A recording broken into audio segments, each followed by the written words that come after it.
ছাত্র জনতার বুলডোজার নিয়ে আসার পর এই মুহূর্তে ধানমন্ডি ৩২ এলাকায় সেনাবাহিনীর সদস্য সংখ্যা মোতায়েন করা হয়েছে, তেমনটি কিন্তু আমরা দেখতে পাচ্ছি এবং দেখতে পাচ্ছে যে এই মুহূর্তে ধানমন্ডি ৩২ এলাকায় সেনাবাহিনীর সদস্যরা চলে এসেছে। মূলত আজকে শেখ হাসিনার রায়কে কেন্দ্র করে ধানমন্ডি ৩২ এলাকায় ছাত্র জনতা কিছুক্ষণ আগেই দুইটি বুলডোজার নিয়ে এসেছে।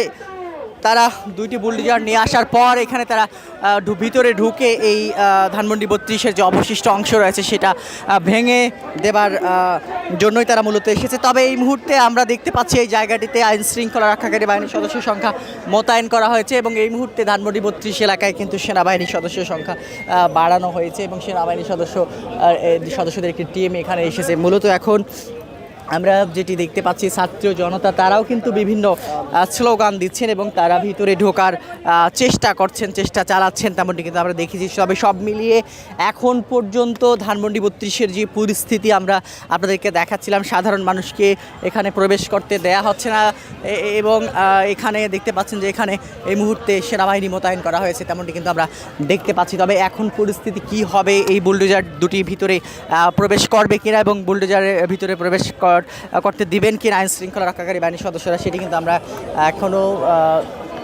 সেটি নিয়ে আলোচনা করছেন শিক্ষার্থী প্রতিনিধি যারা রয়েছেন তারা।